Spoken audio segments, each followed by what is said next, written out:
nonverbal. Perilaku verbal itu mengatur hal-hal seperti volume suara, bahasa yang formal, pemilihan topik, dan lain-lain. Sedangkan perilaku nonverbal contohnya seperti menggunakan sentuhan, kontak mata, berekspresi, dan lain-lain. Hai, kamu mahasiswa baru ya di sini? Hai juga. Iya nih, aku mahasiswa baru di sini. Nama aku Kiki, salam kenal ya. Nama aku Siva, salam kenal juga ya. Ketidakformalan kadang diwujudkan dalam berbagai cara. Ketidakformalan ini merupakan kelompok aliran egalitarian, di mana mereka menekan interaksi informal dan mengurangi ekspektasi akan rasa hormat dan formalitas. Misalnya, memanggil orang langsung memakai nama depan tanpa melihat orang itu tua atau muda.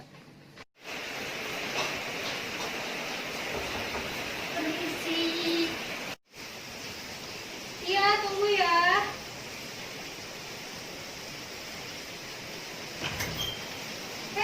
Ija, ayo masuk ya. Iya kan.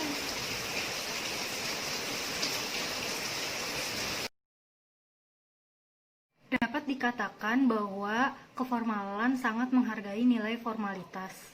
Formalitas juga merupakan bukti dari cara memanggil seseorang dalam suatu budaya. Keformalan ini termasuk kelompok aliran hierarkis, di mana status biasanya ditentukan oleh kelahiran atau usia. Misalnya memanggil Pak, Bu, atau Kak kepada yang lebih tua. Atau dalam bisnis orang-orang memanggil manajer dengan sebutan direktur, profesor, doktor, dan lain-lain. Aduh, Kak Fani kemana sih? Udah mau hujan lagi. Telepon dulu deh.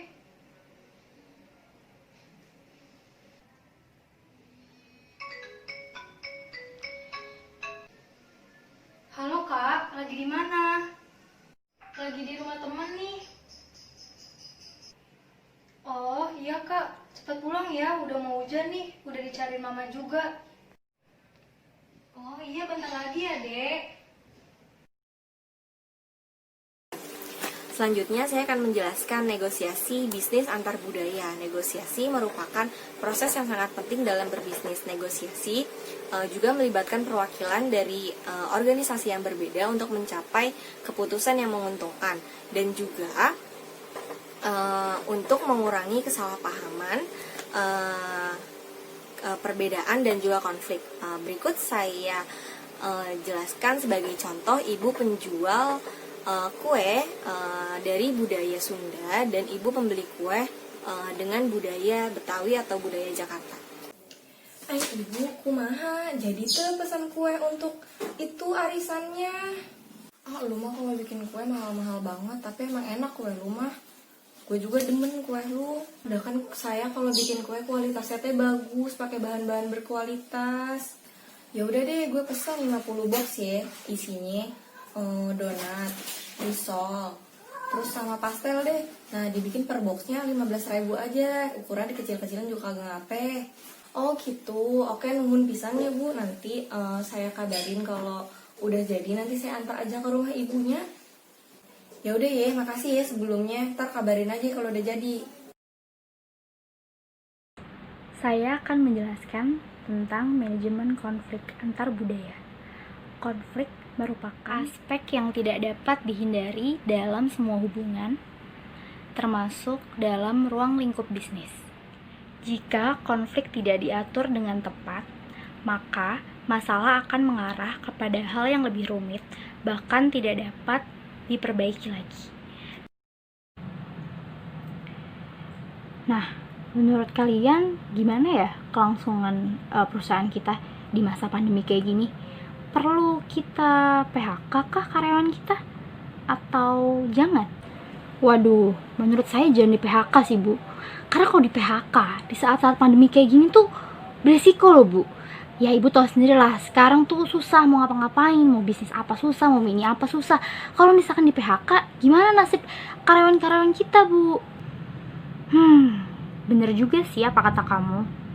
Tapi apa nggak semakin rugi nantinya perusahaan kita kalau misalkan kita nggak buru-buru PHK mereka? Kan mereka pasti akan menuntut hak-hak mereka untuk mendapatkan gaji mereka. Sedangkan kita sebagai pihak perusahaan tidak mendapatkan apa-apa dari tenaga mereka. Ya sekarang gini Bu, coba Ibu ada di pihak karyawan-karyawan kita. Pasti Ibu juga akan kesulitan kan kalau misalkan Ibu nantinya akan di PHK. Lebih baik jangan Bu. Kalau menurut saya jangan, pokoknya jangan Bu.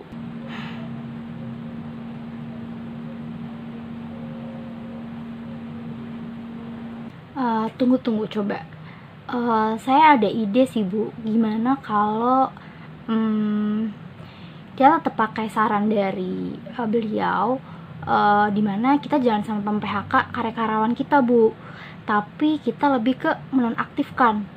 Jadi bukan PHK, tapi kita juga mengeluarkan peraturan atau pernyataan bahwa gajinya itu tidak, yang diterima itu tidak seperti gaji yang biasanya mereka bekerja, tapi mungkin setengahnya atau mungkin 3/4-nya kayak gitu Bu. Jadi perusahaan kita juga walaupun menonaktifkan karyawan-karyawan kita, perusahaan kita juga tidak rugi Bu. Boleh. Bisa sih ide kamu dipakai. Kalau menurut kamu gimana? Kalau menurut saya terserah aja sih Bu, baiknya gimana. Paling banyak aja gimana sarannya gitu, baiknya emang harus di PHK atau gimana gitu, terserah aja kalau saya mah Bu. Kalau menurut kamu gimana?